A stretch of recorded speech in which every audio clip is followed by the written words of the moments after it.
देखिए question number 6 में अपन के पास कह रहा है कि दो सेकेंडरी वृत्त का व्यास 4 सेंटीमीटर और 6 सेंटीमीटर है, तो उनके बीच के भाग का क्षेत्रफल निम्नलिखित में कौन सा होगा।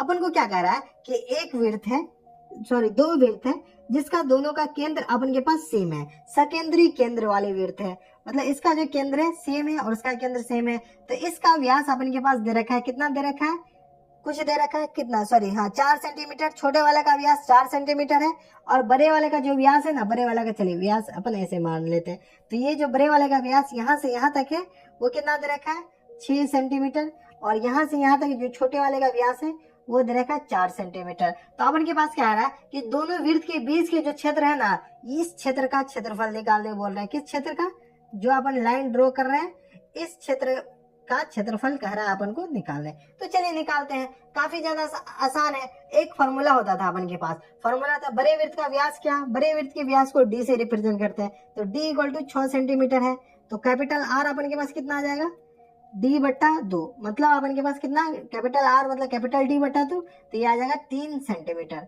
और स्मॉल डी कितना है अपन के पास, कैपिटल डी मतलब बड़े वृत्त का व्यास और कैपिटल आर मतलब बड़े वृत्त का आर त्रिज्या, स्मॉल डी मतलब छोटे वृत्त का व्यास कितना है 4 सेंटीमीटर, तो 4 सेंटीमीटर, तो आर अपन के पास कितना आ जाएगा 2 सेंटीमीटर, d/2 इतना लिखना कोई जरूरी नहीं है, ठीक है। लेकिन अपन के पास फॉर्मूला होता था, फॉर्मूला क्या होता था कि ये जो पार्ट है उस पार्ट वाले क्षेत्र का क्षेत्रफल क्या होता था, तो यहाँ पे एरिया इक्वल टू लिख लीजिए, एरिया इक्वल टू लिख लीजिए पाई इंटू बड़े वृत्त का आर स्क्वायर माइनस छोटे वृत्त का आर स्क्वायर। एरिया मतलब ये वाला भाग का क्षेत्रफल, बड़े वृत्त का इसको बड़े वृत्त के त्रिज्या का आर स्क्वायर, त्रिज्या स्क्वायर माइनस छोटे वृत्त के त्रिज्या स्क्वायर, ठीक है। आप आंसर डाल दीजिए पाई इंटू आर, आर अपन के पास बड़े वृत्त का क्या है 3 स्क्वायर माइनस छोटे वृत्त का 2 स्क्वायर, इसको सॉल्व कर लीजिए। लेकिन अपन के पास ऑप्शन में ऐसा ही कुछ है, ठीक है, तो अपन के पास ऑप्शन में क्या है 3 square minus A, option A में नहीं है कुछ, ऑप्शन बी में भी नहीं है, ऑप्शन सी में,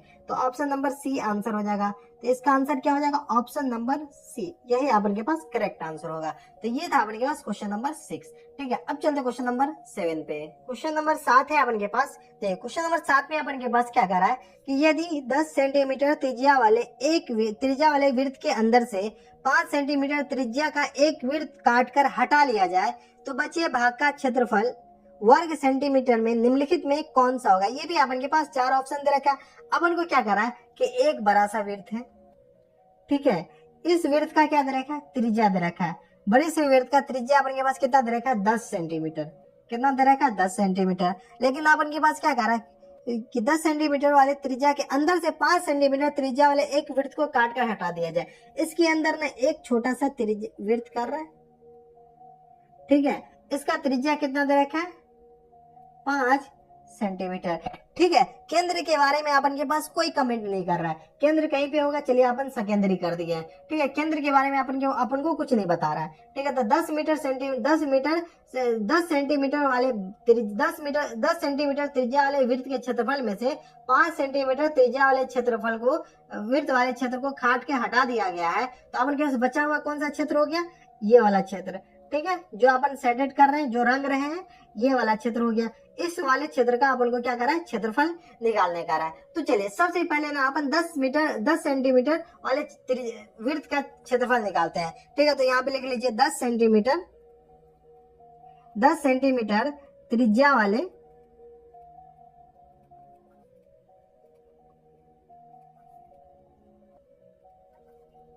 वृत्त का क्षेत्रफल अपन के पास कितना आ जाएगा, वृत्त का क्षेत्रफल इक्वल टू आ जाएगा अपन के पास pi R square, pi R square वृत्त का क्षेत्रफल होता है, तो पाई इंटू आर का वैल्यू अपन के पास 10 है, इतना स्क्वायर इतना सेंटीमीटर स्क्वायर हो जाएगा, तो ये आ जाएगा अपन के पास 100 पाई सेंटीमीटर स्क्वायर। पाई को पाई रहने दीजिए, बाद में अपन सॉल्व कर लेंगे अलग अलग करके, ठीक है। अब देखिए 10 सेंटीमीटर वाले त्रिज्या का हो गया, लेकिन अपन के पास 5 सेंटीमीटर त्रिज्या वाले वृत्त का क्षेत्रफल काट के हटाना है, ये वाला जो छोटा वाला है ना इसको काट के हटा देना है, तो इसका भी क्षेत्रफल निकाल लीजिए। तो 5 सेंटीमीटर त्रिज्या वाले वृत्त का क्षेत्रफल इक्वल टू क्या हो जाएगा अपन के पास पाई आर स्क्वायर, इसका भी तो आर होगा, आर खाली चेंज हो जाएगा, तो पाई इंटू 5 का होल स्क्वायर, इतना सेंटीमीटर स्क्वायर हो जाएगा, ठीक है। तो ये आ जाएगा 25 पाई सेंटीमीटर स्क्वायर, ये अपने के पास इतना आ गया, ठीक है। लेकिन इसमें से क्या कह रहा है, इसको घटाना कह रहा है, तो बचे हुए भाग का क्षेत्रफल अपन के पास कितना हो जाएगा, तो यहाँ पे लिख लीजिए बचे हुए भाग का क्षेत्रफल, मतलब इतना में से इतना अपन को घटा देना है, तो यहाँ पे लिख लीजिए बचे हुए भाग का क्षेत्रफल, बचे हुए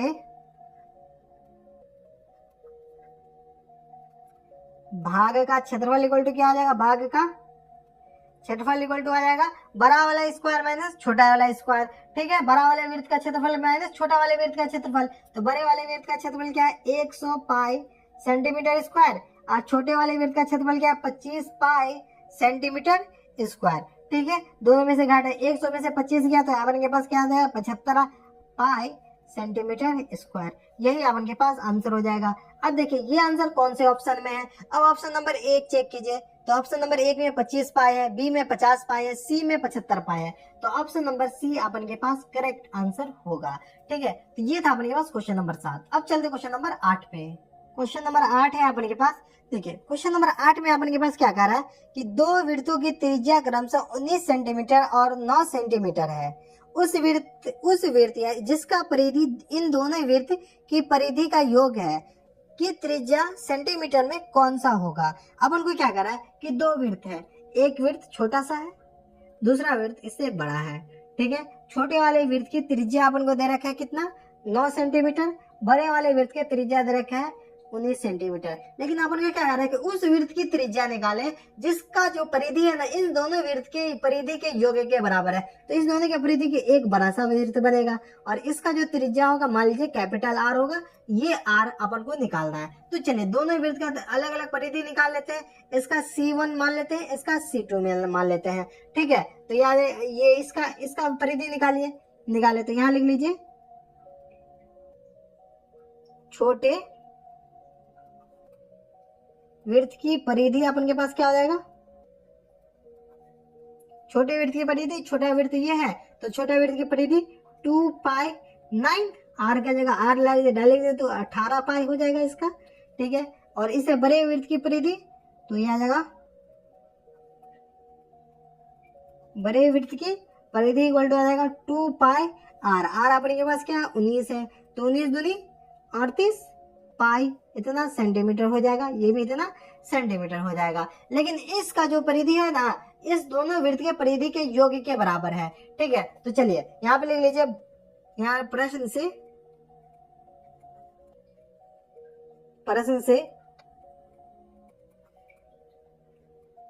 वृत्त की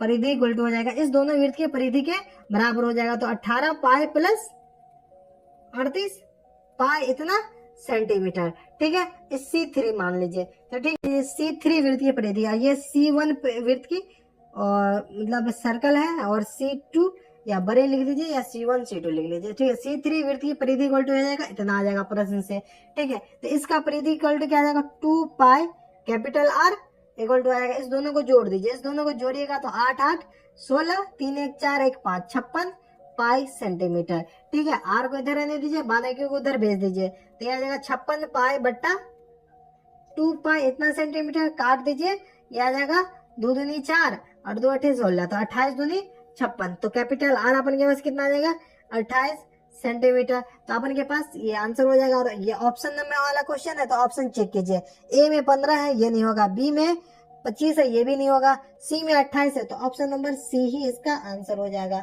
कोई दिक्कत परेशानी नहीं। तो ये था अपने के पास क्वेश्चन नंबर 8। अब चलते क्वेश्चन नंबर 9 पे। क्वेश्चन नंबर 9 है अपन के पास, देखिए क्वेश्चन नंबर 9 में अपन के पास क्या कह रहा है कि दो वृत्त की त्रिज्या क्रमशः 8 सेंटीमीटर और 6 सेंटीमीटर है, तो उस वृत्त का क्षेत्रफल जिसका क्षेत्रफल इन दोनों वृत्त के क्षेत्रफल के योग है कि त्रिज्या सेंटीमीटर में निम्नलिखित में कौन सा होगा। अपन को क्या कर रहा है कि एक वृत्त है, ये जो क्वेश्चन नंबर 8 है ना सेम क्वेश्चन नंबर 9 वैसा ही है। एक वृत्त है, दो वृत्त है जिसका त्रिज्या छोटा है एक का बड़ा है, तो इसको सर्कल 1 मान लीजिए, इसको सर्कल 2 मान लीजिए, ठीक है। इसका त्रिज्या कुछ है, इसका त्रिज्या कुछ है, इसका त्रिज्या अपन के पास छोटा त्रिज्या है तो 8 से ये 6 सेंटीमीटर मान लीजिए, ये अपन के पास 8 सेंटीमीटर है, ठीक है। इस दोनों के जो क्षेत्रफल आएगा ना उस दोनों के क्षेत्रफल के योग के बराबर एक बड़ा सा वृत्त है, ठीक है, जिसको सर्कल 3 मान लीजिए, ठीक है, इसका त्रिज्या अपन को निकालना है। कितना निकालना है? इसका त्रिज्या निकालना है। तो ठीक है, तो 6 सेंटीमीटर वाले वृत्त का क्षेत्रफल क्या हो जाएगा? 8 सेंटीमीटर वाले वृत्त का क्षेत्रफल निकाल क्या हो जाएगा? ठीक है, तो यहाँ पे लिख लीजिए 6 सेंटीमीटर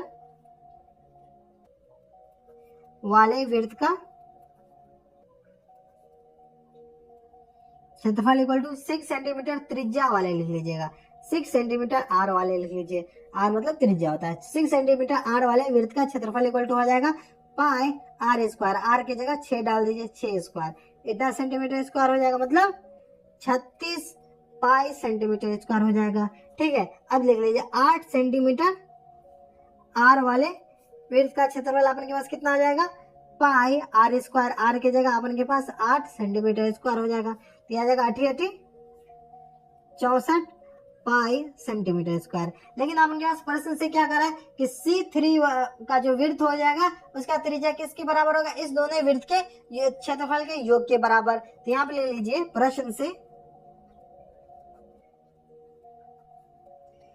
C3 वृत्त का क्षेत्रफल इक्वल टू हो जाएगा ये 6 सेंटीमीटर वाले वृत्त का क्षेत्रफल प्लस 8 सेंटीमीटर वाले वृत्त का क्षेत्रफल। तो मतलब इस दोनों के योग के क्षेत्रफल, तो यहाँ 36 पाई सेंटीमीटर स्क्वायर प्लस 64 पाई सेंटीमीटर स्क्वायर, ये हो गया। ठीक है, तो C3 वृत्त का क्षेत्रफल क्या हो जाएगा? पाई आर स्क्वायर, मतलब pi capital R square equal to क्या आ जाएगा?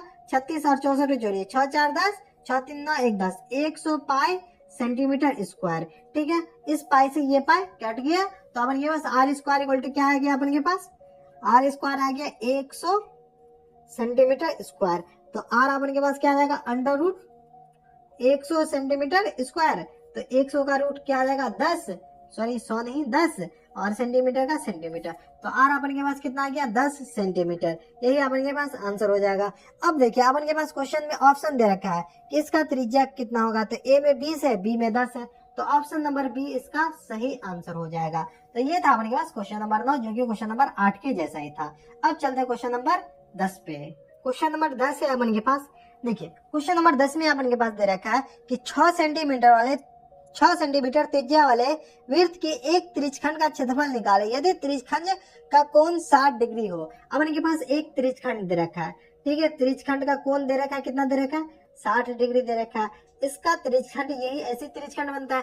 इसका जो त्रिज्या है ना r इक्वल टू वो दे रखा है 6 सेंटीमीटर। तो इसका क्षेत्रफल निकालना है। ये जो क्षेत्रफल है ना, इसका ये क्षेत्रफल निकालना है। तो चलिए क्षेत्रफल निकालते हैं। त्रिज्यखंड का क्षेत्रफल क्या होता है? त्रिज्यखंड का क्षेत्रफल इक्वल टू होता है पाई आर स्क्वायर थीटा बट्टे 360। ये अपन के पास त्रिज्यखंड का क्षेत्रफल होता है। कोई दिक्कत हमारे साथ, कोई दिक्कत परेशानी नहीं। ठीक है, पाई का वैल्यू पाई ही रहने दीजिए। आर का वैल्यू अपन के पास कितना है? 6 है, तो आर का वैल्यू 6 का स्क्वायर हो जाएगा इंटू थीटा। थीटा का वैल्यू कितना है? थीटा मतलब कोण अपन के पास 60 है, तो गुने 60 बट्टा 360। ठीक है, इतना सेंटीमीटर है तो सेंटीमीटर स्क्वायर हो जाएगा। अब इसको काट फूट के जो आएगा वो अपन के पास आंसर हो जाएगा। पाई गुने 36 गुने 60 बट्टा 360 गुने सेंटीमीटर स्क्वायर। ठीक है, ये 36 जाएंगे, ये कटा, इससे ये कटा, तो अपने के पास आंसर कितना हो जाएगा? 6 पाई सेंटीमीटर स्क्वायर। अगर इसको पॉइंट में चेंज किया तो पॉइंट में चेंज कर दीजिए। पॉइंट में चेंज कैसे करेंगे? तो 6 गुने 22 बट्टा 7 सेंटीमीटर स्क्वायर। ठीक है, इसको गुना कर दीजिए। गुना कीजिएगा तो अपन के पास आंसर कितना आ जाएगा? 6 दूनी 12, 6 दूनी 12 का 2, 6 दूनी 12 1 13, 132 बट्टा 7 सेंटीमीटर स्क्वायर। अगर इसको और भी पॉइंट में चेंज करना है तो पॉइंट में आप चेंज कर सकते हैं, वो आपकी बारी है। ठीक है, तो ये अपन के पास क्वेश्चन नंबर 10 था। ये अपन के पास आंसर हो जाएगा।